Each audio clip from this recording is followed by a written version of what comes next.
Entering the atmosphere in T-minus 10, 9, 8, 7, 6, 5, 4, 3, 2, 1.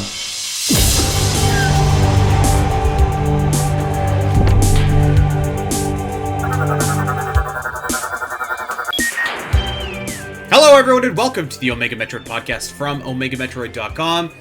My name is Andy Spiteri, joined on this Christmas Eve edition of the podcast by Doomable Crossing, Dakota Lasky. Merry Christmas, guys. Happy to be doing this here with you today, and a wonderful year that we had. How you doing? Doom, I love your... So anybody that's not watching us on YouTube, by the way, we've all got Christmas sweaters on. Doom has got a Samus, or a Metroid Christmas sweater on, looking absolutely A+. What's going on? How are you? Pretty good, yeah. You know, we just all coincidentally showed up with these Christmas sweaters. I don't know how we did it, but yeah, we're all here. Zero planning involved at all whatsoever. But yeah, it's been a great week. Got a lot of chores done today. Had a bit of a relaxing Monday. So yeah, we're just kind of rolling into the holiday season, the Christmas spirit, and yeah, getting some much needed R&R. Well, I'm very jealous. I've been working straight up. Actually, I work tomorrow as well, so hopefully you've got some R&R over on your side too, Dak. I wish. I'm kind of in your boat. I've been working. I mean, this month has been crazy. I'm still working. I was working today on top of playing the game to be ready for the show.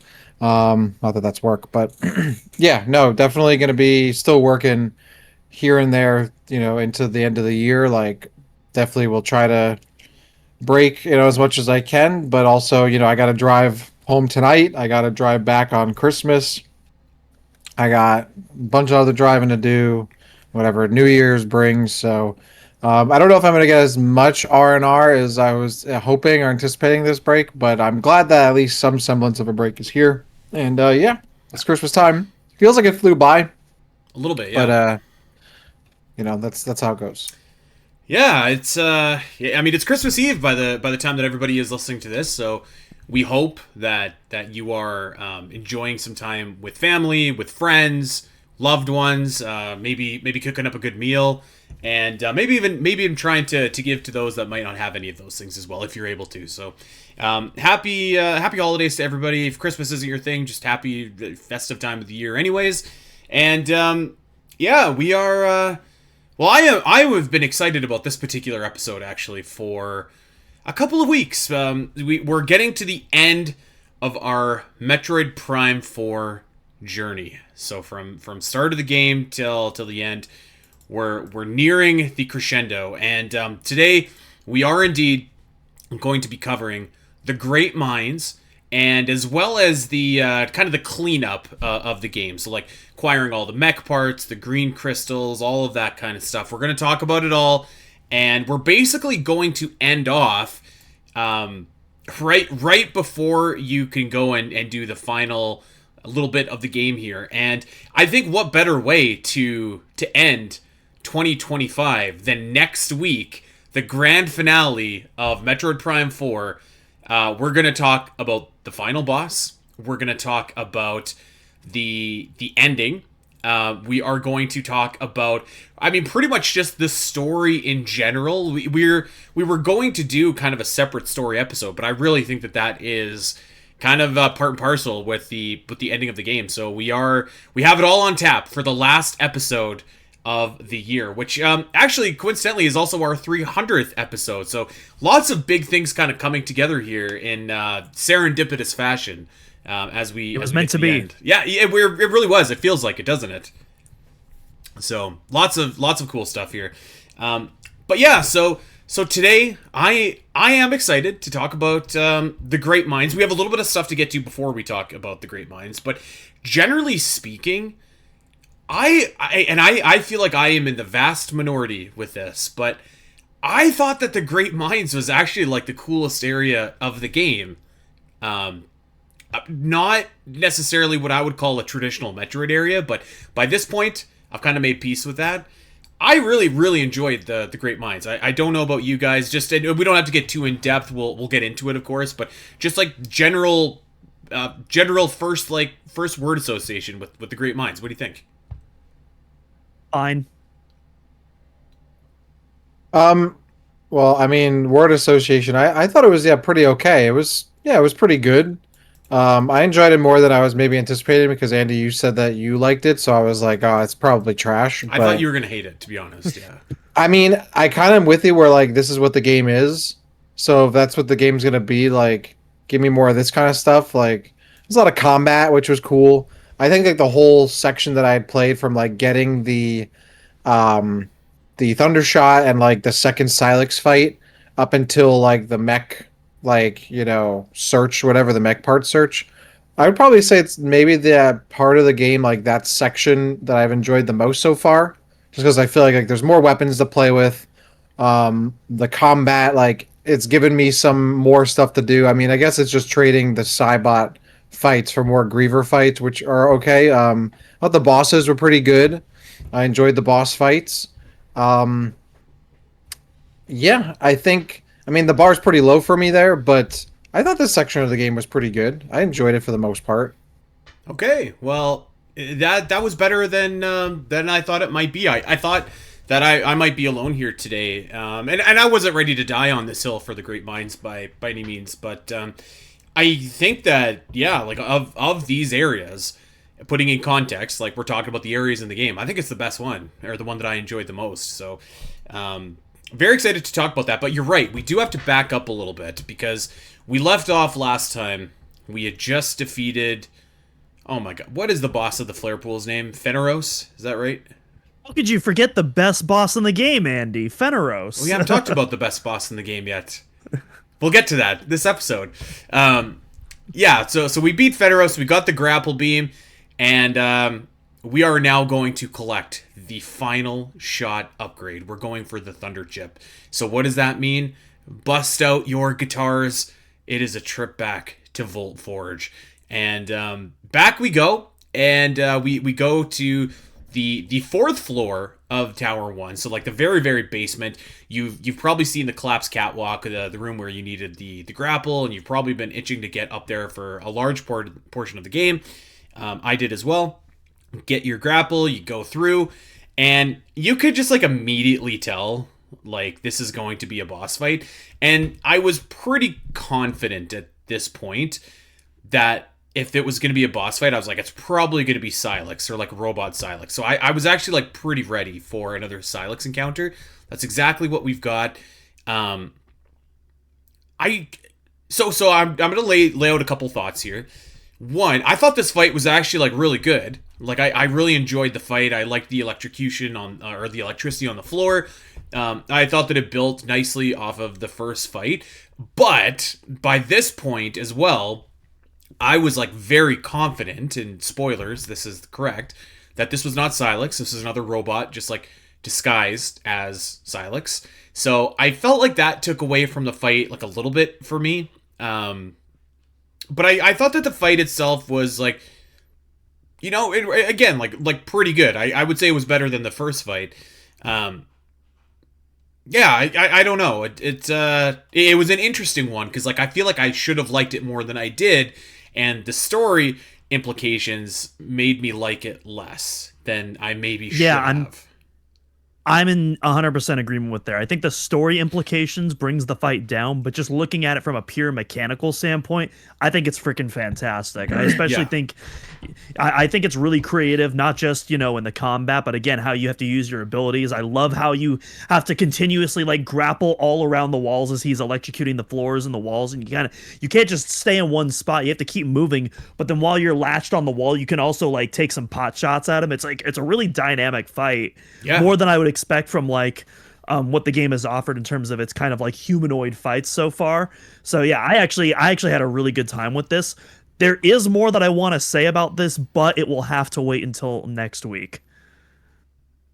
I pretty much entirely agree. I thought this fight was really good up until this point in the game. It's probably the best fight. It feels like a Silex fight, which I think the first one kind of lacked. Like, and that's why I was like, oh, this has to be Silex. Like, this is the actual Silex. But yeah, that ends up not being it. I'm like, oh, this is kind of lame, because this part of the story still hadn't advanced. Like, it's again another Cybot. We are no closer to kind of understanding why that's the case. Yeah. So in that respect, it was a bit lame. And I also was just kind of like, if it is Silex, I'm like, so like, what is Silex's end goal? Just kind of like be hanging out, waiting for Samus to show up and like jump her. Like, I would kind of like wonder, like, what's his motivation? Like, what is he doing?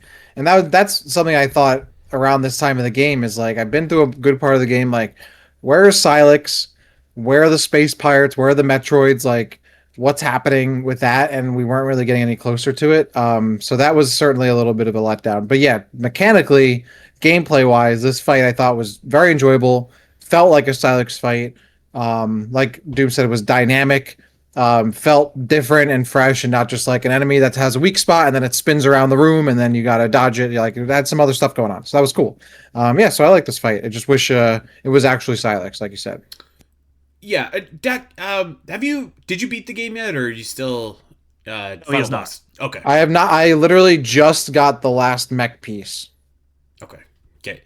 Um, yeah, I feel like I should like this fight a little bit more than I do. I really did like the setting in terms of like the actual like arena that you battle in. It might be one of the coolest. I feel like they're definitely trying to go for the Dark Samus kind of vibe with these Silex fights. And it's not hitting quite as well. Which again kind of does boil down to the story. And I am actually, so in preparation for next week, I'm starting to write like an essay on for omegametro.com about like my thoughts on the story, and it's long so far, very long. So hopefully I'll have that done before next week. But nevertheless, you do fight, you defeat Silex, you get the Thunder Chip, you get another energy tank just for beating him. That's two that you've just snagged from Silex. Makes sense, I guess, considering the ending as well. But yeah, so you're out of Volt Forge, and you're back with the Thunder Chip, and I gotta say, again, like kind of at this piece or at this point in the game, like I've made peace with like what the game is, what it's trying to do with its characters and with its story, everything like that. It maybe is not how I would have had this game go, but for picking this direction that the game did, I thought that the scene where the whole crew gets to the Great Mine entrance and kind of like goes down into the mine was pretty cool. Actually, it was definitely like a kind of like cool little Avengers moment where there's like all these odds against them, and they're kind of like defending each other and stuff like that. You might have to remind me. I can't remember if they ever explained like why so many Grievers just came out of Soul Valley and like descended upon our heroes like right at the elevator to get to the Great Mines. But I thought it was like a neat set piece, I will say. I guess, it feels a bit unearned to me, which a lot of this section of the game feels, because like I barely know these characters. I don't care about them. Like I don't care. Like, oh, we're all grouped up. So what? We've all been separated for the entirety of the game. I've been meeting you all one on one, and I barely know anything about you except like one character trait. So it was kind of cool. Like stuff stuck out to me how like they have the sniper at the front of the group attacking everyone when it should be all the way in the back. Yeah, the Grievers I assumed was, I guess, later, because the game establishes that like using missiles calls the Grievers, like they hear the noise. So like I guess maybe looking back at it, it was because they got the bridge like set up and that was loud and the Grievers showed up. Yeah, it just felt very unearned to me because again, I had no attachment to these characters, so I didn't really care that we were all grouped up.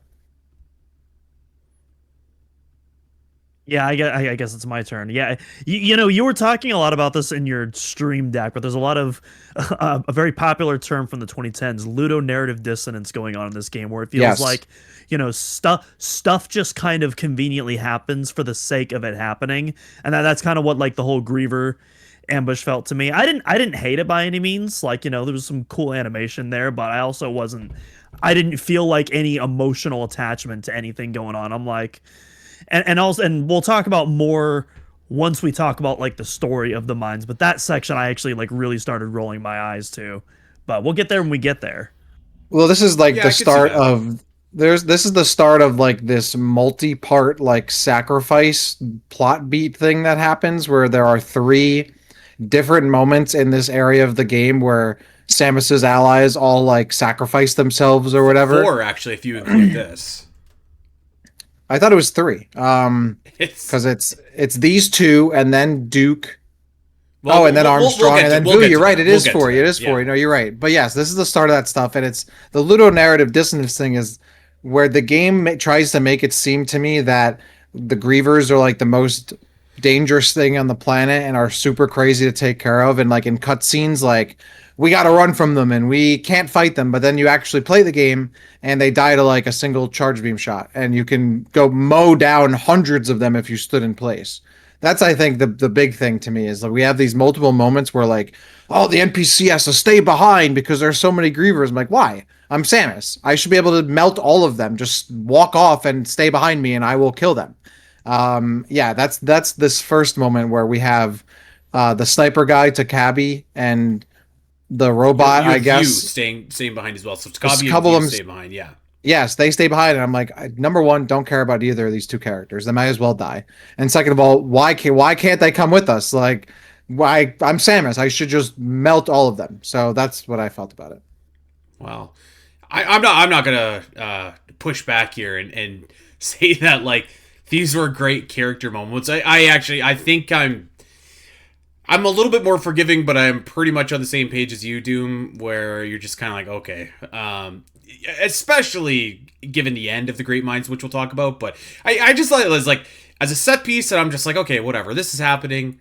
This is like fine enough. This is pretty cool. I at this point of the game, like I want more set pieces or more like plot because I have to be honest, like I was desperate for like some plot to actually like unfold in the game, even if it was kind of as light or arguably superficial as what happens here. But yeah, so we get into the elevator and we descended to the mines, and I like really dig the layout of these mines. Actually, like I said, like there was a lot of reasons why I thought this was the best area of the game, but I thought that just like the atmosphere of the mines was pretty much as close to like that classic creepy Metroid ambiance as you're gonna find in this game. Felt like it was like very condensed, like it was what's the word I'm looking for, like claustrophobic. That's it. It felt like space was tight, and then you get to these amazing set pieces where there's like these just ginormous rooms where it's the opposite of tight, and you've got this like huge bridge, huge mining facility. It kind of actually reminded me of two things together at once, both of which I think are really sweet. There's some parts of the Great Mines, particularly once you get into like level 3, where it really reminded me of like Aliens, when Ripley is going into the Queen's lair and she finds like all the eggs and stuff like that around. But the other part, or the other thing that this reminded me of, was actually like Lord of the Rings, like in Khazad Dûm, in the Mines of Moria, when like you kind of go in and you see like the ginormous scope of how deep these mines are. So I really liked just kind of like talking strictly about the aesthetic here for a minute here. I really actually thought that this was probably the most impressive like piece in the game. Like the lava room, or the lava, I think, walkway or whatever it's called in Flare Pool might be the most singular impressive room in the game, just in terms of visuals. But I thought that they did like a really good job of the atmosphere here. And I will say as well, we were talking about this earlier, Dak, like yes, I think that like ice areas and forest areas and definitely fire areas should be retired for given a rest for a long time. I thought that the mines, like these felt very different from Phazon mines to me. So I was a little bit more forgiving of this one, but I'd love to hear your guys' thoughts just on kind of the tone and aesthetic. Let's just stick with that. So my opinion is this kind of just feels like worse phase on mines, if I'm being honest. Not a bad area. Again, I think it's fine. I think it definitely has some great moments. Great moments in the Great Mines, but overall, I was just playing this and I was just like, man, I'd rather be in the phase on mines right now for the most part. Okay. And I think and I think, and again, I kind of like the sense that like, hey, this is going to be a very combat focused area as opposed to a puzzle focused area, which is a little bit different than we typically get in a Metroid game, or at least a traditional Metroid game. And so I kind of respect it on that front, but at the same time, when you do get puzzles, they feel very basic. Like when I think of Phase on Mines, first thing I think of is like the big tower of like spider ball tracks that you're constantly revisiting, and you're using that to kind of create your paths and eventually use that to get the grapple beam. And like Phase on Mines, it's very point A to point B, but there's a lot of times where you have to stop and like really focus and like piece together this room before you're able to proceed. This area doesn't really have a lot of that, and I felt was lacking. And Well, then I on more top so of that, just want for to talk me, about like the atmosphere, I guess, of it, but yeah. because I do want to get to puzzles, but yes. Okay. And then on top of that, honestly, I thought art direction wise, I thought this was the weakest in the game personally. And again, not bad. I thought it was fine, but just like nothing about it like really stood out to me other than like a couple of very specific cases. I would say when it does get gross, that was awesome because I was like, yes, this game needs more gross moments. And so that I really like, but those I feel like are very few and far between. Okay. Vibe wise, I actually didn't like really mind this area. I thought it was pretty good. I actually feel like I guess the aesthetic and vibe of the area is, I personally, is maybe the one I enjoyed the most in the game. Um, I do think like level wise, yes, and like gameplay wise, the Phase in Minds is better. But in terms of the aesthetic and like the vibe, like the art direction, I thought it was pretty strong. I liked it. I loved the kind of like, they were mines, but they were really like these kind of like more like a system of caves, really, and with like this kind of gross stuff all over the place. And I really liked like the lighting was really good. Definitely gave me like, and this is where they kind of introduced like the exploding, like the cave grievers and the Hmm. exploding ones, which I thought was very reminiscent of like kind of like stuff from like Destiny 2, like Years of War, like the exploding locusts and stuff like that. A lot of the area, a lot of the rooms actually towards the end of the game in the middle, I was like, oh, this is like a Destiny room, like literally, but kind of like less ambitious architecture and enemy interactions and stuff. But um, I kind of liked it. I thought it was cool. It felt like wet. It felt kind of like a little I don't know, a little more Little gruesome. It was nasty. different. Yeah. Yeah, it was a little different. It wasn't just like, oh, here's the frozen area, here's the jungle, here's like it felt strong, kind of like Vault Forge in that way. I did actually like the mines in terms of how they looked and the vibe and whatnot. It definitely kind of gave me that little bit of freshness for Metroid, and a little bit, at least for the game. I liked it. Yeah, I think it has like kind of the horror vibe a little bit, which I think like most Hmm. Metroid games kind of have like that in small pockets here and there. And I would say of anything in Metroid Prime 4, like this is the closest to that. Like there were definitely some times where I was just like, oh, this would be like right at home in like The Last of Us. Like you make a sound and like all these grievers run over to you. Yeah, if But they went a little farther and maybe like made it darker and a little bit maybe, more yeah. gruesome, like it would have certainly hit that. Like, yeah, I see what you're saying. Like close wise, it is. I wouldn't say it is horror-y at all, but in terms of like the vibe, it's probably the closest you will get. Yeah. Yeah. I think like to Doom, to your point, like I think the puzzles here are like they're fine. Like the ones that I think stick out to me are the ones that like the big like the big mining towers. I think there's one on each level. Like those were pretty cool to like activate the bridge. You're not wrong. Like there's nothing that's really taking advantage of your spider ball or anything like that, or your boost ball in the same way that that Metroid Prime or Metroid Prime 2 or even 3 did. And I wouldn't I think I would also say to any Metroid fans that are just like, I think that this level kind of stinks, like it's literally just a straight shot. That is true, and I would not argue that. Um, Again, I think just for me, like by this point in the game, I was kind of just accepting of what the game is at this point, and it really is like basically this one in particular, like Flare Pool is pretty much a straight hallway, but like so is this if we're being really honest. And I guess I was just like, well, I enjoy this one more than Flare Pool, but Right. yeah, I think that you weren't wrong, Doom, with those critiques about the some of the like puzzles and what have you.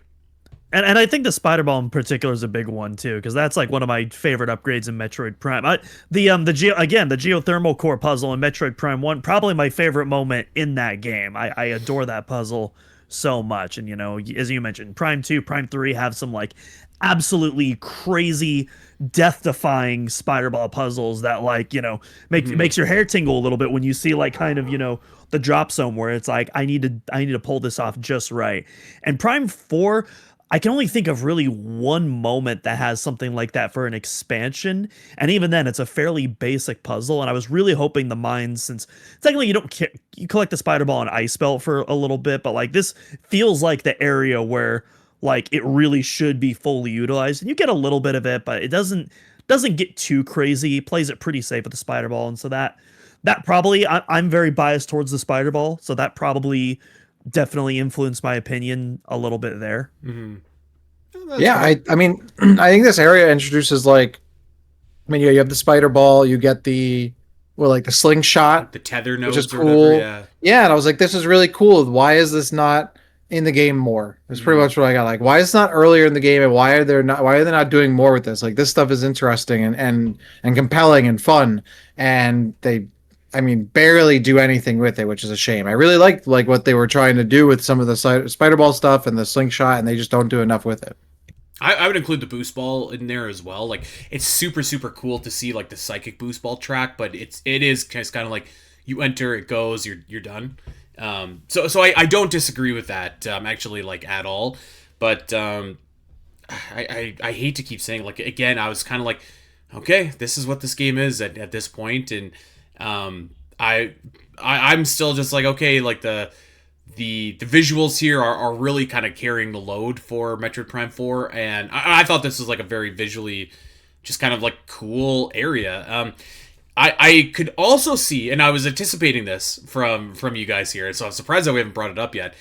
I could also see Metroid fans just being like, man, this area, all you do is just fight grievers and grievers and grievers. And again, I would not dispute that. And if that gets old for you, then like I totally get why this area might not be really like a strong area for you, because like it's about 90% grievers and I mean 10% just other stuff that I don't even think attacks you. But I thought that the gimmick of adding in that they're attracted to sound did make it kind of cool, and like you, not that you played like a little bit more strategically, like I mean I didn't, but it's at least something I think like a little extra that this area kind of can say that it does, where in Ice Belt there's just like grievers that just like pop up all the time randomly, even after you've killed them, you go to a different room and you come back and they're back. So I thought that this one at least made this area like a little bit more,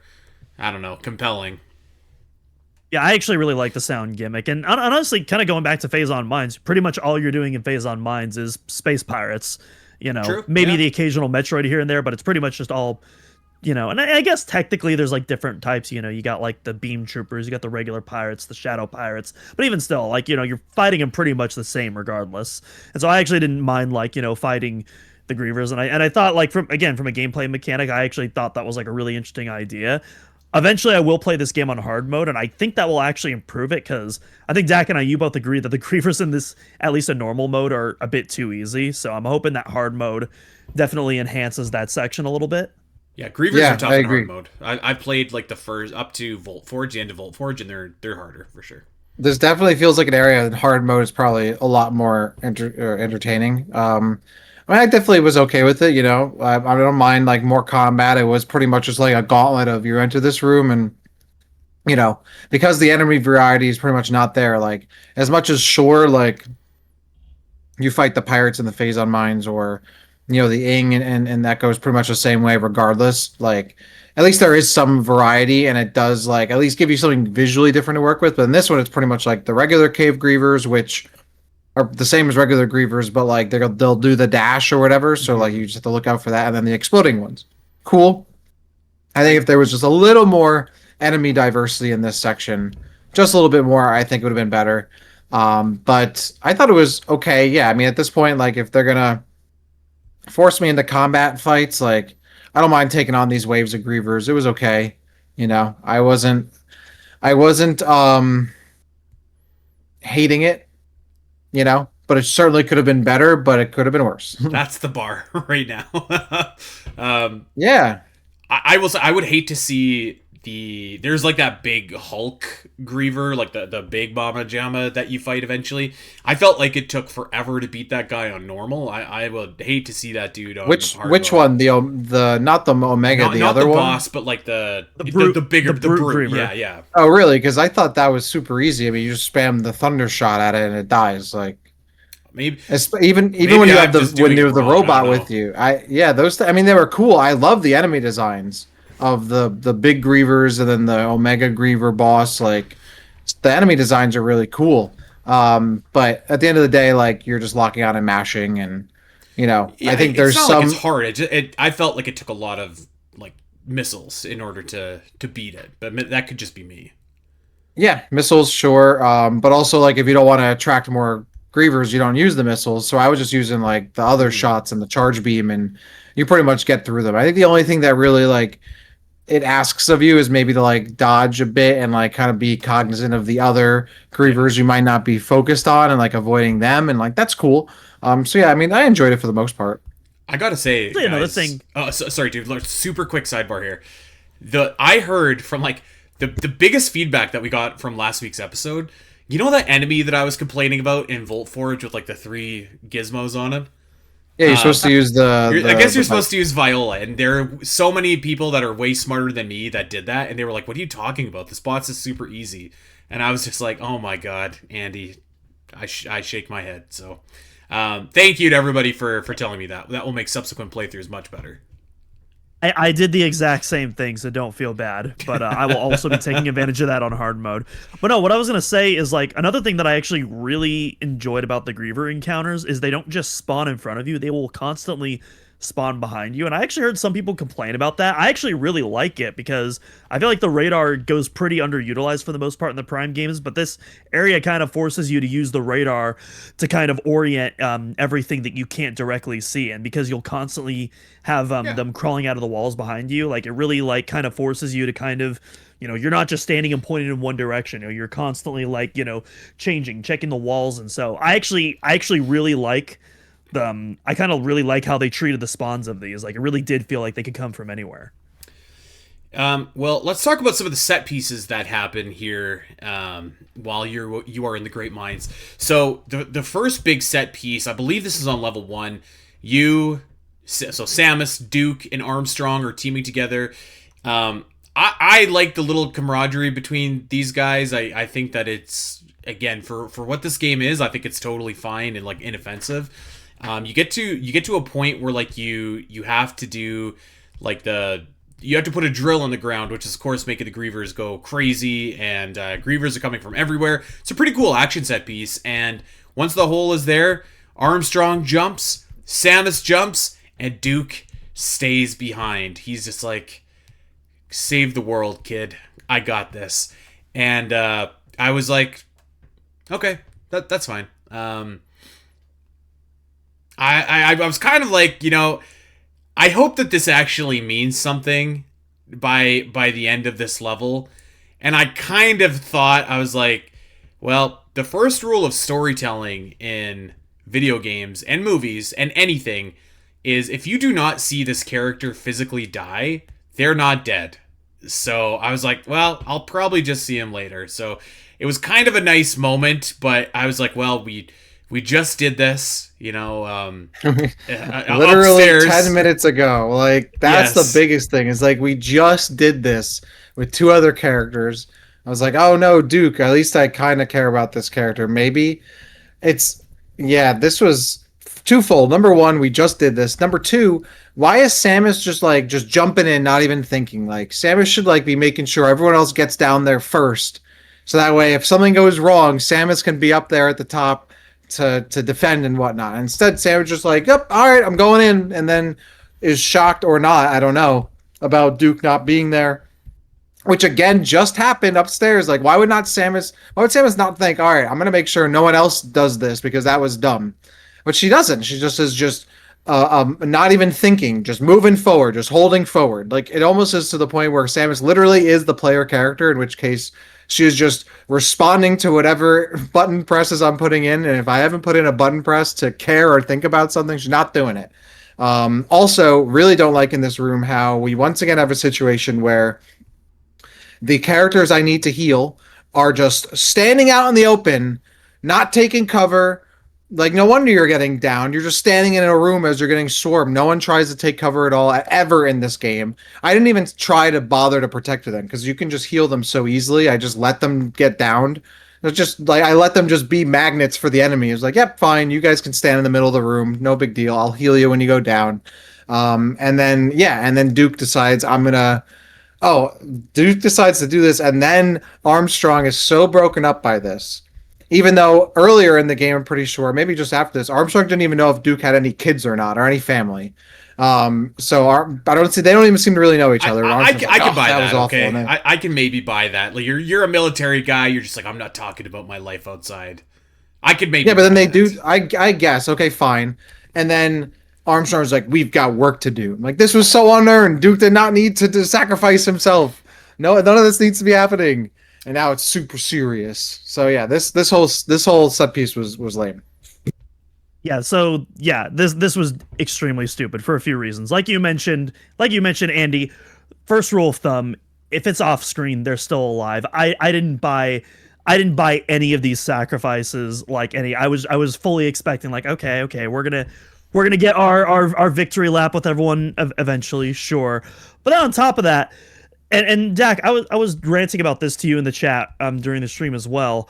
Like, they literally just a minute ago established that these things can come out of the walls at any time, and so like what's the point of this sacrifice? They're just gonna keep coming after you regardless. Like it, and that's kind of what I was alluding to earlier with like the Ludo narrative dissonance. Like, things happen in this game for the sake of happening, and they only follow video game logic. They don't follow the actual rules that the game sets itself, and it's really inconsistent. And when you notice it, it's really bothersome, or at least it bothers me. Maybe some people that don't care about the story as much, they don't care. But like, when I'm in the game, especially a game like Metroid Prime where immersion is the point, I'm just seeing this and I'm like, okay, this is just like this is so pointless. Okay, we're gonna play a game here, guys. We are going to definitively rank the sacrifices of the great minds. So, do we like Takabi and View on the surface more than we like Duke? I'm gonna say yes. What about you guys? Say yes. I don't even know. They're both bad. Well, it doesn't matter yes, because you're sure. outvoted, so it's number one for now. But by God, we're not done. Okay, so we're in set or we're level 2, and I actually thought this sequence was great, where you have like the drilling cart or whatever, and Armstrong is doing whatever she does to make it work, to put a path, but basically punch a hole through the wall so that Samus can keep going on. I thought this was probably the best sequence of the Great Minds, where like you have to defend the cart. There's all of those like bomber grievers coming at you, waves of grievers. I thought this was really cool, and again, Armstrong is just like, Samus, go save Euros, and Samus dives through and is like, no, Armstrong. Actually, she doesn't say that, but I'm just thinking kind of just maybe she watches. might. But like again, No reaction. she goes through, and I am just like, no, Armstrong, Samus, do something. And Samus is just like robotically walking through, and Armstrong punches the gimmick cart into the wall, and the rocks fall, buying Samus some more time. I know that I just greatly belittled it here, but I would actually say that this one worked the best for me of all of them. I don't know if you guys agree. This one was the worst. This one was dumb. I hated it. Okay. Yeah, this one doesn't make any sense. The first two kind of make sense because they're teamed up, and then Duke's, I guess, kind of makes sense because he's a veteran. But like, Armstrong is still like a private. Like, Wow. What is she gonna do? And we've already, and it's only getting worse. Now this is the third sacrifice that we've had in like a 20-minute span. It honestly became funny because I was like, this is like a bit, right? Like everyone is doing a like who else is gonna sacrifice themselves at this point? Like it Don't was like an ask SNL questions you don't skit. want the answer to. Yeah, 'Cause we got more. this one was very silly. Okay, so we've power ranked this one as the worst one. Okay, I think it's because I liked Armstrong probably the most out of everybody, but I do like, to me, this one made Samus look like especially horrible. Where Yeah, she's not doing anything. yeah, that is like a big problem with many parts of this game, is that this game just makes Samus look awful in a lot of ways.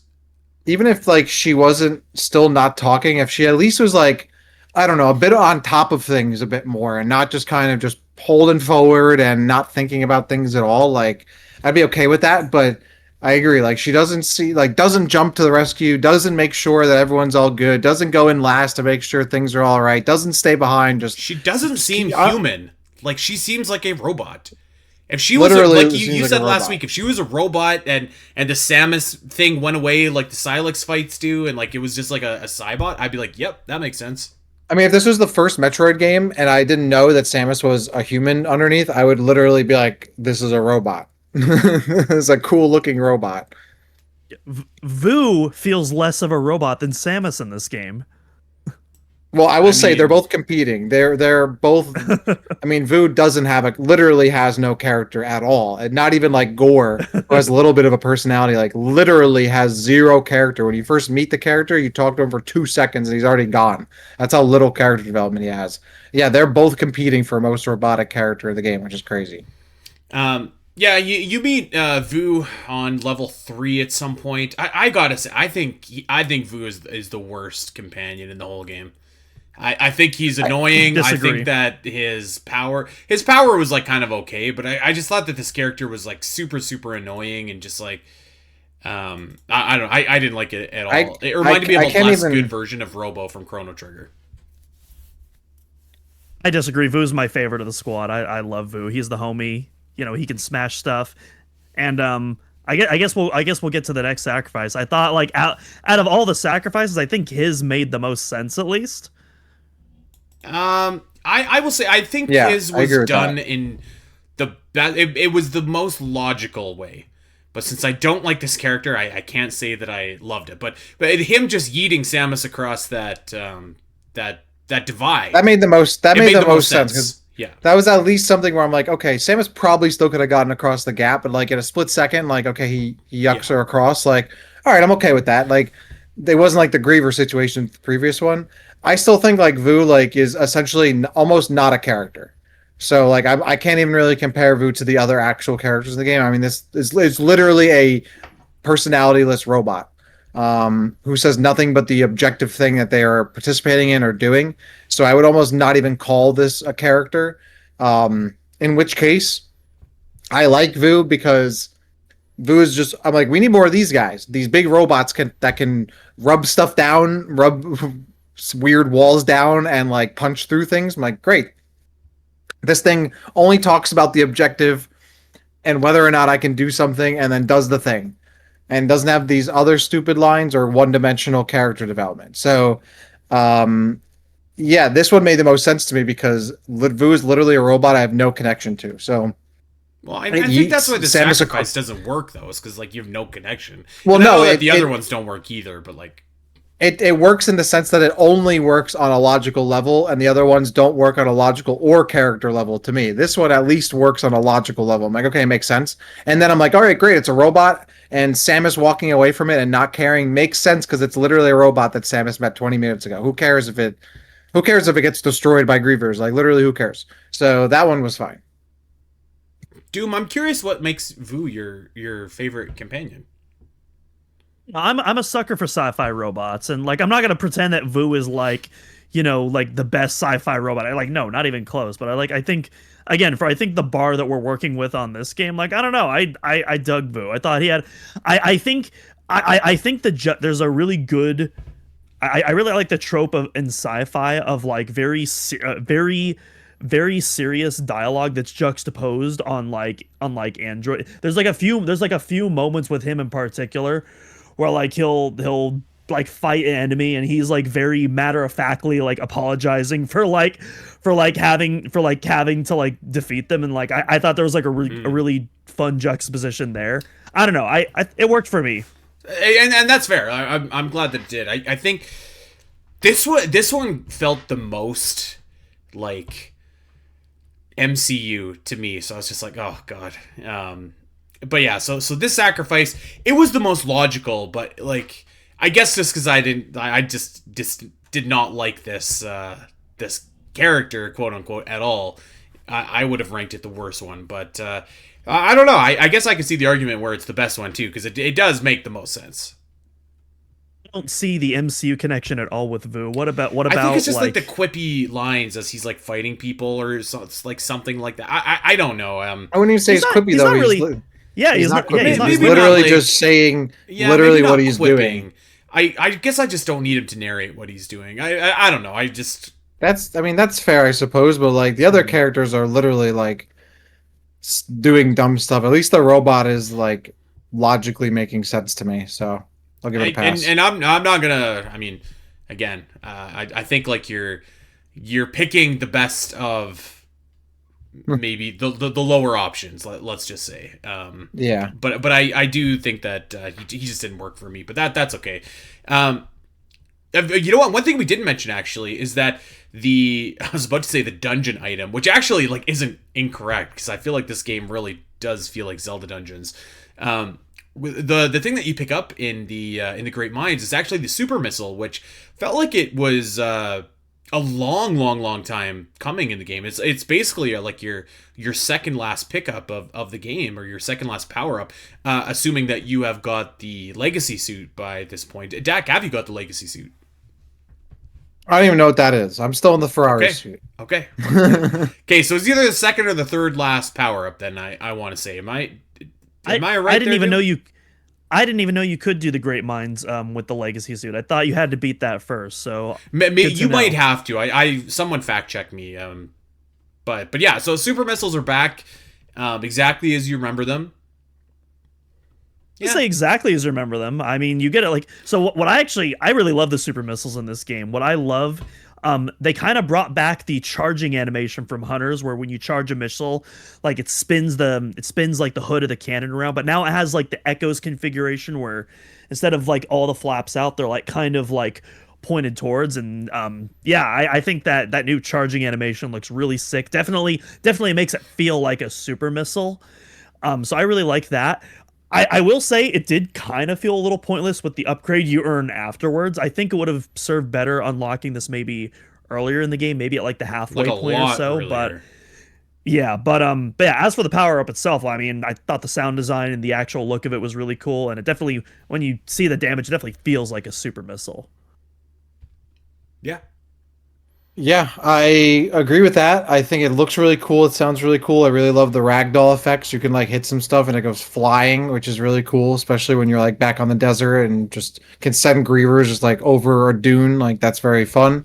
I 100% agree that it comes into the game like many things way too late. I think my big problem, and this game does it in the Ice Belt too and elsewhere, where I don't like the second I need an item like 100%, the game gives it to me in the next room. Like you pretty much get to that point in the mines where I'm like, oh, I can't advance any further unless I have a really explosive weapon. I wonder what that is. And then literally in the exact same room, you get the super missile. And that's, I don't know. Again, kind of lame because the game just is like, this happens multiple times in the game where it kind of just, you need a tool and it just, the game hands it to you immediately and then you use the tool and keep going. So that was kind of lame, and yeah, it was a little late in the game, but it's cool. It's fun to use. I actually, to your point, Dak, I was like, am I getting the power bombs like before the boss? Because I was just of the mind frame that like, Yeah. well, at this late in the game, like I'm not getting super missiles, or else I would have had them by now. And then you're just like, oh, it is super missiles, okay. So I thought that maybe there was like something different or something like that we were gonna get, but it was just super missiles. Yeah, I thought that they were fine, and you get them, and then you go and you fight the boss of this area, and there's no one left to sacrifice themselves for you. You have to just take on this boss all on your own. The Omega Griever. So first of all, you know that anytime that a boss is named Omega something, it's going to be awesome. And I think like this is like the best boss in the game. I'm just gonna flat out say that this boss was great. I thought that the way that it was like moving along the walls was awesome. I thought that it took really great advantage of the free aim. I thought that it hit hard. It was challenging. I liked the design of it, and I really dug the fake out at the end, which I fell for twice. Twice I tried to do it because I figured maybe the first time I'm like, well, maybe I did something wrong, like when I was fighting Feneros and didn't do the control beam, and so I died at that point. I think it was only my third death of the game, and I was like, and I did it again, and he smoked me again. I was like, hey, note to self, don't do this in hard mode. I really enjoyed this boss battle. I thought, yeah, I think it's the strongest one in Metroid Prime 4. I'm just gonna say. Yeah, Feneros is still my favorite boss fight. This is a really sick fight, though. I really like the Omega Griever. I think probably my favorite boss theme in the game as well. I really like very really cool like the theme. Yeah, it definitely reminded me of kind of like the Aurora units theme from Corruption a little bit. But yeah, I really dug it. I also really like, and I think it fooled, because I've heard other people talking about this as well. When you first start fighting it, you feel like, oh, I should be shooting the glowing green weak point, but that's actually not what you should be shooting at. You want to be shooting at its exposed skin to stun it, and then there's a separate weak point that's under its belly. I actually really kind of like that subversion there. Like it makes it kind of takes what you would expect from like a typical Metroid boss fight and kind of puts a little twist in it, and it makes the fight a lot more interesting in that regard. And again, it takes advantage of the free aim, which I feel like it feels really good to do in Metroid Prime 4. So yeah, I don't have any complaints with this fight. I thought it was awesome. Yeah, agreed. I think this is probably the best fight in the game up to this point, though I do really like the Silex 2 fight. This one was really good. It took me a little bit to figure it out and get a little handle of it with some help from chat. But it was fun. I really loved the enemy design, the room. I really don't remember the music, but yeah, very fun, very cool. I think I died once because I got low and then I knocked it off the wall and it fell on top of me and I died. Right. Which was good. I forgot to clip that. Yeah, so that was a fun little moment. So yeah, I mean, overall, I thought this was a really strong boss fight. I think this game is definitely like the boss fights are certainly where the team really kind of knocked it out of the park. I would say consistently, this game probably has some of the best bosses, like overall, like in terms of just like quantity of quality bosses. Even like its worst ones are still pretty good. So this is certainly one of them. Really enjoyed it. Yeah, I think it's up until this point my favorite boss fight in the game. I would say like leaving the Great Mines. Again, like I've said it a few times. Like I think by this point I kind of knew what this game was and what it was doing, but I was still feeling like very positive leaving Great Mines as we did. I think it was 2 episodes ago because I hadn't beat the game yet by that point. So I would say like I thought Great Mines was like a strong Metroid area, not even just an area for Metroid Prime 4, but like I think it was a strong Metroid area. Like obviously doesn't touch some of like the upper echelon areas from the other Prime games, but I thought it was like a definitely like a let's just say an upper mid card area if I was going to slot this somewhere. So I had a great time with Great Minds. Yeah, I mean, actually, really like this part of the game. I think is what I've enjoyed about the game the most, just because I'm getting more weapons and that kind of stuff, and there's some more entertaining things, even though the story is getting more nonsensical as it goes on. But yeah, I thought the mines were overall pretty good. I think the biggest feeling was I kind of had this feeling of, oh, that was it. Like I was kind of hoping for more. Like it was same thing with the ice belt. Like it finally hit into like a rhythm. I was like, oh, there's a lot of cool stuff happening. Like I'm liking this. I'm liking the energy, and then it's over. And I'm like, oh, that's everything, and time to go. So that's very deflating with this game, where I feel like every time it has like a rhythm and something's going well and I'm enjoying it, it stops and it's done. I'm like, all right, time to go back to Fury Green or the desert and do something boring. So that's how I felt. I very much felt of like a Oh, I wish there was more. Like if that was if the Omega boss came, the Omega Griever came out, and that was like the halfway point, and then it like really opened up to like explore a bunch and find some stuff. Like that would have been an amazing area. But just how it is, it just felt like it just cut itself out at the knees. It felt cut short to me. I was hoping for more. I liked what I had, but I was hoping for more. And Doom, before we get your kind of final thoughts on the mines too, I actually left out a very important part before we close the door, and that is so after the Omega Griever is defeated and you get the power bombs, you go back to the elevator, everybody's there, Armstrong, Who Duke, could have seen that coming? Vu. These guys are just like, oh yeah, just a couple of Grievers, no big deal. It's like, okay, well, great. I mean, hey, I agree. It's just a couple of Grievers, not a big deal, but yeah, it almost it almost makes Samus seem better for just being like, yeah, okay, you got this. Like, I'll see you later. No problem here, Duke. Like, you're supposed to be a soldier. This is another thing I mentioned to Dak when I was watching him streaming as well. But I do find it funny how, I guess we can talk about this at this point, because at this point, all of these story details have been revealed at this point in the game. But at this point, I do think it's funny how, like, the Cybots are, like, created to protect the remaining Lamorne from the Grievers who have transformed. But the Cybots are way more tough and annoying than any of the Grievers are in this game. Again, more ludonarrative dissonance in this game. Yeah. So your thoughts on the mine overall? I know that you said it was fine, but I don't know. Just thoughts about it before we move on and talk about the end game cleanup. Kind of similar to how I feel with Flare Pool, where I think the overall area, it's fine. I think as an area, I think the mines is actually a lot stronger than Flare Pool. But Flare Pool does have, like, a pretty killer escape sequence, and again, my favorite boss in the game. Same thing with the mines, where it's like, yeah, this is fine for the most part. It's got another killer boss fight. It's got some cool combat encounters, and again, some different things with the enemies, with the sound and with the radar and stuff like that I found engaging. So, yeah, for what it was, I enjoyed it. I certainly didn't hate it by any means, and it definitely has some big highlights as well on top of that. Overall, fine. Okay.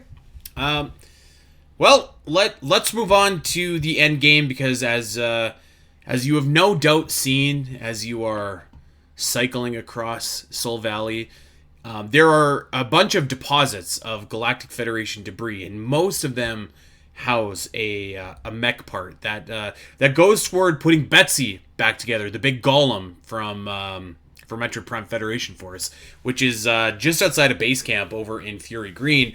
And I think it's like, on one hand, I think it's like the easiest and least offensive kind of like endgame artifact collection.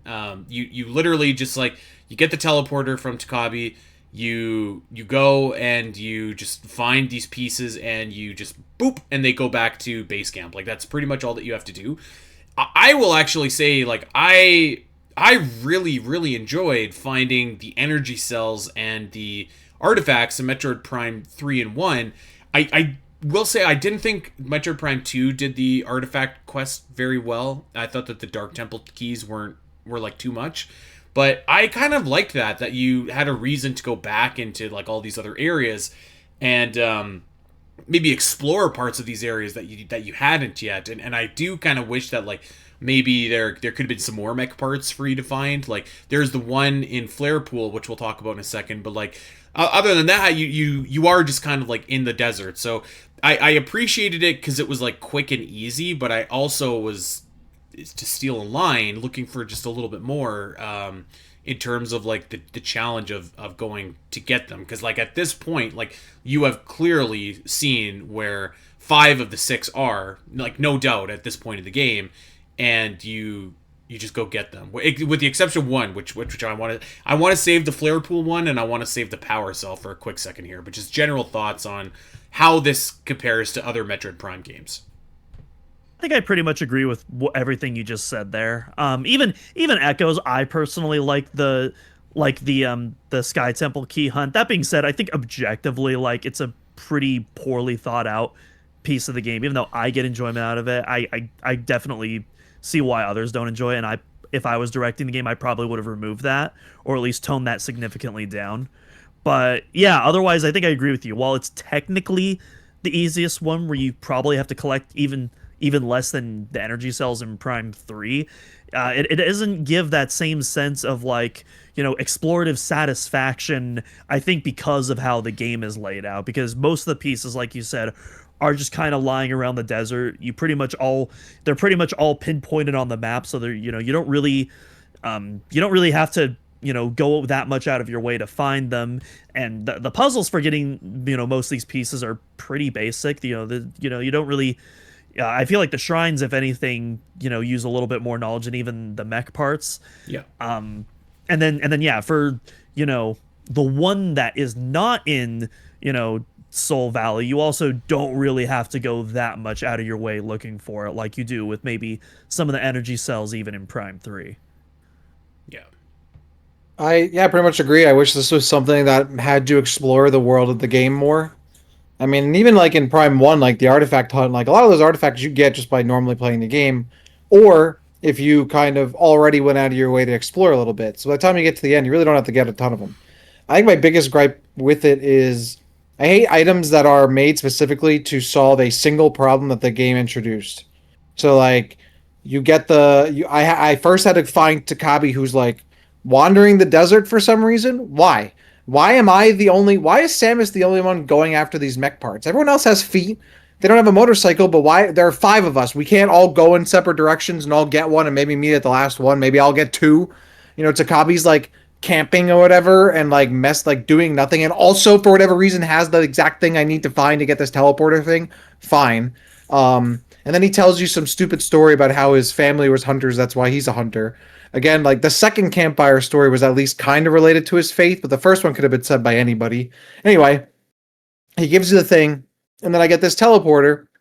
But I think would have been a lot more fun is if it was a teleporter item that Samus could just use in general, and then it had the added bonus of helping find and get these mech parts back. But the fact that this item is specifically just for the mech parts and has no utility otherwise, I don't know. It's not very strong game design, and it's not as fun. And then, yeah, you already know where this stuff is. You go around, you find it. I think at one point, literally, like, Miles, like, I was almost like, oh, I'm waiting for Miles to tell me that the last part is in this so-and-so place. And literally a second later, Miles calls me, hey, you go and check out this place. It probably has a mech part there. I'm like, oh, awesome, man. Great, thanks. So I go and I check that out. I guess just I wish there was like more of like a sense of urgency. Like, why are we like? Am I the only one who wants to get off this planet? Why are we all just chilling and hanging out? And then the other part was, yeah, I wish it was a bit more of a compelling artifact hunt and maybe expanded Samus's arsenal a bit better. So yeah, I agree with everything else you said. Okay. If you do want to see that clip, by the way, that is in our Discord in the Metroid Prime 4 channel, so definitely check that out. It was really funny. Let's talk about the power cell, because that was the one. When I first got the power bombs, I was like, okay, I'm finally gonna power bomb this stupid crate and get like whatever is inside. However, what is inside is not an expansion like I thought, but it was the power cell, and it is swallowed up by a big, I don't even know what you'd call this thing, a big sea urchin named Varmus. And we just talked about like how this game has like consistent, really great bosses. I thought this is like the worst boss in the game by a country mile. Oh, definitely not. I like this boss. I thought this boss was cool. I mean, again, it's nothing crazy. Like you just shoot the tail and then you charge into it and you repeat. But to me, another situation in this game where I was like, oh, this is really cool. I want more of it. The desert should be full of these guys. Don't give them a boss like health bar. Don't give it like an arena. They should be swimming around the desert, and anytime I have to cross this thing, one of these things should be able to just pop up and try to eat me, and I gotta fight it real quick or get away. The fact that this was just a singular boss fight, I think, was a big misstep. It should have been the desert should have 5 or 6 of these things roaming around and a bunch of other things that I had to worry about to make it really, really intense and hostile. Instead, it's a single boss, which is cool. I thought it was fun. I think it's a really fun set piece, but it wasn't very like it's better than the not Flogra boss, in my opinion. It's not like a super strong boss, but it was like it it wasn't doing anything horrible. I kind of like the vibes and the setting of it a bit more. I was just like, this should be a mini boss that shows up in the game more often through the desert and something I can maybe run away from or attack instead of it being a singular boss. I thought this was easily the most boring fight in the game. I felt you know that you know those videos of like the old people at the casinos and they're just like rapidly tapping like the slot machine. That's what I felt like playing this boss battle. That was my brain state when trying to fight Varmus. I was not a fan of this at all. I would Yeah. say debatably the worst boss in the game, but I don't know. We'll save that for next week. I to me it was like no contest. Like this was the worst boss. I don't agree, Dak. I agree in principle actually with you that it would have been really cool if there was more stuff to fight in the desert on Viola, but like I think just in general the Viola combat is just so poor that I actually like I think I said this a couple weeks ago. I actually wish there was like just nothing. Like no enemies there. Like it's like I don't think fighting is very fun, I guess is the word I'm looking for. Like this one I thought was like super boring. You'd hit it, you'd boost, maybe you'd hit it, maybe you wouldn't. It would go back into the sand and pop back out and you'd do it all over again. I yeah, I didn't like this fight really at all. And I mean, luckily it doesn't like overstay its welcome. Like it's short enough. I think you boost it like half a dozen times or something like that, and you can go inside and power bomb it, which to be fair is like kind of cool, like kind of Metroid 2. You go inside and destroy it from within, but yeah, this one didn't do much for me. I have to say, I actually thought that the behemoth kind of mini boss fight was much better in Flare Pool. Nothing out of this world, but I thought that this is a better fight than Varmus. Actually, when I was fighting Behemoth, I was like, man, I've seen this thing before somewhere, haven't I? And it took me a couple days, but I was like, that thing looks exactly like Golzuna from Metroid Dread, where you get the cross bombs from.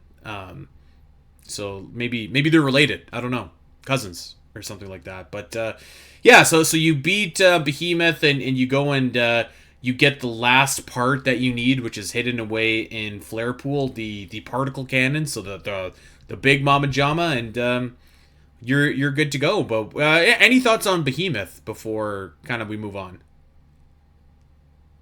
This was Fun fight. the fire ant tick thing. Yeah. Yeah, I mean, I was like, oh, how do I beat it? And then I turned on the the super thunder shot or whatever, and I just shot in its general direction, and all its eyes blew up. I was like, okay, cool. And that That was thing is cool to me. awesome. I was like, sweet, that's how it should go. But so I was like, all right, awesome, moving on. Yeah. Yeah, I did not use the super thunder shot when I fought this, so I probably had to do the legit way. But yeah, I was watching your stream doing it, and I'm like, oh, this kind of reminds me almost of like with the Nova Beam and X-Ray combo when you're fighting the Hatcher Metroids in Prime 3, where it's like you can do it the legit way, and it's like kind of like a challenging fight, or you could just one shot it. And obviously, it's not quite a one shot with the super thunder shot, but pretty darn close with how fast it can melt it away. Yeah, I didn't use that either for this fight, but I really came to rely on it, especially for like the final couple fights in the game. Yes. Yeah, I thought that this was fine, and like I got all the mech parts, so that was great. And I guess the only other thing that we need to talk about before we're ready for the final stretch here is you do need to collect all of the green energy that is strewing about in Soul Valley. Now, let me fact check myself. You don't need to collect all of it, but you need to collect about half of it. So I don't know about you guys, but I had been driving around for like a long time, just schmucking around, hitting green crystals. So I was pretty much set by this point anyways. It took me like maybe 10 minutes just to get some of the power bomb deposits with the green energy and just finish off my my tank or whatever it is. So got the legacy suit and Dak, I know you haven't got that yet, so maybe we can save this for next week. But I didn't think that the green crystal collection was too bad because I had been doing it like throughout the course of the game. I would understand if people felt differently. I was a little surprised because I thought I had a lot more crystals, but like another problem with the game is that the game is so like it is so afraid of letting you run around and wander off. I'm constantly being told to go to the next thing. That I was really just collecting crystals like on my way to those things and getting them. And there really wasn't a time where I was like moseying around collecting them because I always had an objective to go to. So the game like almost expects you to have been collecting crystals, but the whole time it was actually not. It was pointing you to the next thing, and then you get to this point where it's like, oh, you don't have all these crystals, well, you should have been collecting them. I'm like, no, because I've been going to the next objective or the next thing or whatever it was. I wasn't just dilly dallying around, and that actually get to a point where you are looking for both the mech parts and the green crystals.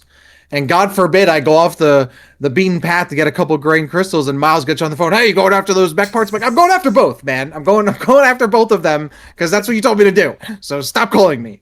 So yeah, that was no. I still have a bunch more to do. And I'm like, oh, whose idea was it to have me now drive around in circles in this desert looking for green crystals? Thankfully, that scan bot thing happens where now I know where everything is, which feels very. I mean, I guess Doom, you mentioned in the stream, Prime 3 does that. I'm like, okay, fine. That's true, but yeah, the game's like, oh, here's everything you need to get. So now I'm just going to get all of those things, and on my way also getting green crystals. But man, the idea to be like, all right, you got to collect all this green energy, all these green crystals. That could have been a little better way to have done that. Yeah, I'm kind of in the same boat now. Now I was very similar to Andy, where because every single time you defeat a Guardian boss, there's more green crystals that appears on the map, and I feel like I picked up on this pretty quickly.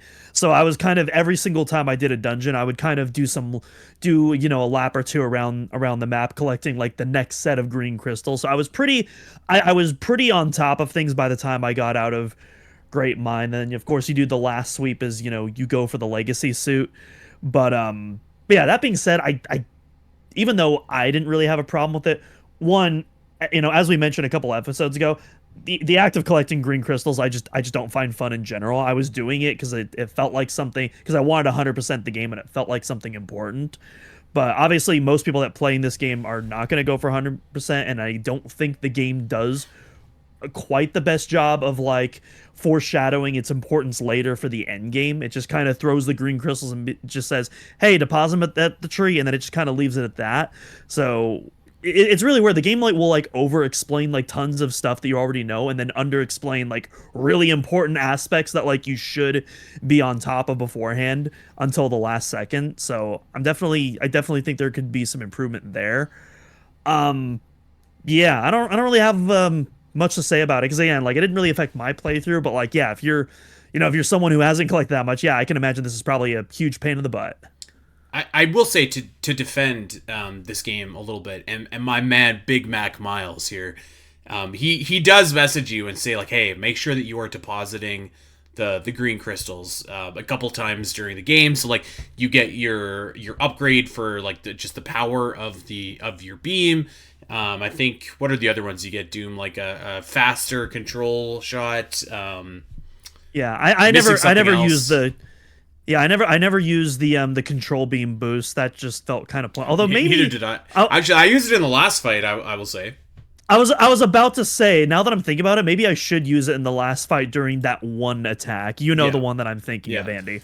Yeah, what's and the other one that you get? I can't remember. The crystal tracker, which I was telling, which I was telling Dak, actually. I feel like that should be the first thing you unlock when you're depositing the green crystals before you you're not wrong. Yeah, the beam upgrade. Yeah. I will say I thought that did make like a significant difference, but you're right. Like, that really should be kind of the first thing that you unlock. I will say, and someone might have to fact check me on this, but I suspect that if you didn't collect any green crystals on Viola and you just went and you got the green crystals in the shrine and the power bomb deposits, I bet you're pretty close to what you need. I bet you are. So like, if you don't love crashing into crystals, like that might be an avenue for you as well, is just doing that, because there's definitely some points in Soul Valley where there's like one tile has like 7 power bombable blocks where you can get like big deposits of green energy. I Yeah, don't. well, I mean that's another thing though, is because that beam upgrade is the first thing you get. If you're not collecting those crystals regularly, you're missing out on some pretty serious firepower early You on. Like are, I think I got yeah. my beam upgrade like literally right after Vault Forge because I was pretty on top of those Oh, crystals. But see, like, Me too. Yeah. yeah, I didn't yeah, get it Dak, you just until got it. this area. I got it. I was like, oh, there's an upgrade. That's great. Yeah. And like, I had been depositing crystals, but again, I wasn't really going out of my way because I was like, oh, I should be getting enough. I didn't know I had to be doing laps every few so often in the game because it's not what I wanted to be doing because it wasn't fun and it wasn't moving the stories forward as far as I knew. So yeah, I'm not that far. I have more green crystals to get. Okay, perfect. Well, that'll set you up nicely for the final stretch here. So yeah, there we go. That is I keep on wanting to call it the artifact hunt. I think everyone will know what I'm talking about if I say that. But so the artifact hunt for the game, their version of it, down. The Great Mines, down. We've got all of our friends. They're back at base camp, and now is the point of no return, where they ask you, do you want to go to Chrono Tower? And that is where we stop this episode. And I thought that this was a really strong section of the game. And at this point, when I was playing, I was like, the story of this game is a hot mess, which it definitely is. But I was still really looking forward to the ending stretch. I thought that there was I was really excited about the possibilities of what could be and like some of what we might learn. And I'm gonna leave it there because Dak, you haven't done it yet. So very much looking forward to next week. I think that's my most anticipated episode of this podcast in quite some time. Before we go, I know Dak, you haven't unlocked it yet, but Andy, what are your thoughts on the Legacy suit? I think it's fine. I think I agree. I think it's fine. Like it looks great. It's just it just looks a lot like another suit that Right. we have had before. So it kind of doesn't feel as impactful as maybe it could. I think it's fine. I would just say at this point in the game, I also was thinking to myself, like, damn, I got like a cool suit at the beginning of the game, and I haven't gotten a new cool one in a while. And I guess eventually you get the legacy suit, but I wish the pacing of getting new suits was a little bit better. Like, Yeah. and I got something maybe newer in, after Ice Belt or something like that, or after Flare Yeah, Pool. Technically, the Viola IC does give you some like more purple glowing lights on the regular suit, but that's kind of like the PED upgrades. It's not a new suit. I mean, it's like the like other M gravity thing where it just gives you the aura. So Well, like, I was thinking, You know I was what? thinking I like the don't hazard hate shields. that actually. and I just was like, I've been in the same suit for the whole game. Give me something new. You are, and I would say that's a problem. I mean, I guess it's your definition of what a problem is, but I would say that was a problem for me with this game. Is like the things that you're kind of interested in, new suits, new visors, new beams. Like I know that I understand you get fire and ice and thunder shots, but I don't know. I feel like for me, like there was no new like beams necessarily that were all just missing from this game. So it was just kind of like, oh, that's too bad. And obviously that's not what they were really interested in doing. And I guess like, yes, you get the control beam, but I don't know if I'd say that's a new beam necessarily. Yeah. Yeah, too bad. The game isn't really interested in doing that. And like we said about the super missiles, like the new suit comes very, very late in the game. And to be honest with you, it's mostly just like an aesthetic thing. Like it's not really like, I mean, maybe there's a scenario where you're using something that the suit gives you, but for me, I never used it. I will say that.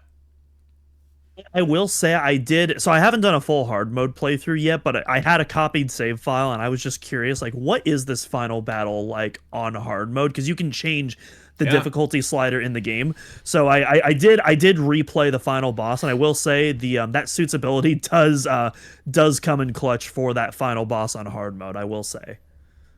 Well, there you go. Okay, any final thoughts on the Great Mind, the Artifact Hunt? Vu, Takabi, Armstrong, Duke. Did I miss anyone? Miles.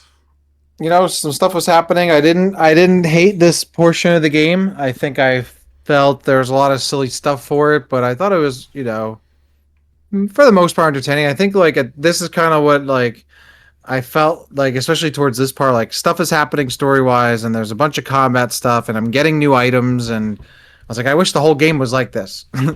This game just takes way, way, way too long to get going, and by the time it does, it's like, oh, it's about to be over, you know. It's like it feels like it has like a really long first act, and then like a non-existent second act, and now we're getting on the really long third act. Is kind of how I feel about the pacing of the game. So overall, I'm looking forward to seeing what the rest of the game holds. I'm gonna, now that I have the thing that literally tells me where missing items are, I'm just gonna go around and collect all of those, and yeah, and then looking forward to finishing up the game. Well, to be fair, so there's a scout bot in each area, and you have to shoot each of the scout bots in each area to Oh, literally I get gotcha, every I single gotcha. item. Yeah, that's what I was saying. Where it's not like Prime 3, where everything is located within that astronomer tower. Yeah. Yeah. So there's a scout bot in a random room in each area, and you have to Okay. specifically find that scout bot. So I actually really like the way that's Okay. handled. That's I not do bad. too, yeah. Prime 4. Yeah. It's not my I think there are ways that you could improve it, but I think at least of the Prime games ways of like revealing items, I think so far this is probably the best one. I think so. Like definitely, I would say, yeah. Yeah. And then also we could probably talk about more of this next week, but even though I don't like how close the super missiles and power bombs are unlocked next to each other, I will say because of like the psychic glove, I actually thought for the first time in a long time power bomb expansions actually means something and actually like feel worth collecting this time. But I'll just leave it at that for now. I can't say I ever dropped him and grabbed him. I should try that. You absolutely should. Yeah. I'll just say that. Okay, cool. Well, it's Christmas, guys. Anything you're hoping for from Santa before we sign off? My store has not had Mariah Carey once on our Christmas playlist, and it's made me so mad. That is all I want for Christmas. Bring Mariah Carey back, Lowe's. That's all I think got you to need say. to be the change you want to just start belting it. Whoa. You know what? I I should. agree. Well, there you go. Okay. Well, that's gonna do it for us, everybody. Thank you so much for being on this ride with us as we get to the climax of Metroid Prime 4 next week. The week after that, we are going to be doing some fan questions. So start thinking of what you want to ask. Let us know over in our Discord. Let us know over on Blue Sky. And yeah, very much looking forward to answering people's questions and getting their thoughts and their takes on everything that this game has offered so far. If hey, maybe you're getting this game for Christmas, and if so, I hope that you have really enjoyed it. Maybe you've caught up on some of these episodes. Don't let us bring you down if you are. And yeah, just wanted to wish a happy holidays, Merry Christmas to all the Metroid fans out there. Thank you for all the support in 2025. I mean, we're back next week, but hey, just saying it now. Anyways, all right, that's going to do it for us. Make sure to check us out wherever you get your podcast. Go like and subscribe, recommend, rate, review, all that kind of good stuff. And the best thing you can do for us is tell that Metroid fan in your life where they could get their weekly Metroid fix. We have new shows coming out every single Wednesday. So, hey, tell the word, spread the word about the Omega Metroid podcast. OmegaMetroid.com is where you can find all of our podcasts, plus written walkthroughs for every single Metroid game. We are feverishly at work for Metroid Prime 4 right now. Most of it is done, so really, really proud of our team for that so far. We're going to have some 100% maps up here, hopefully by the time you're listening to this next week. So those will also be ready for everybody opening this game for Christmas, and lots of Metroid news that has been coming out, as you might expect, over the last month or so. So make sure that you are locked in on OmegaMetroid.com. We do have a Patreon.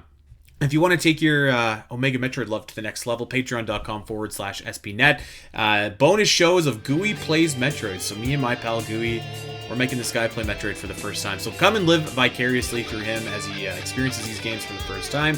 And check that out as well.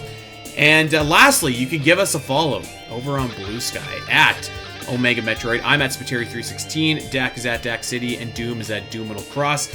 Merry Christmas, everybody, from us to you and your loved ones. See you back here next week for the grand finale, Samus versus Silex. Until then.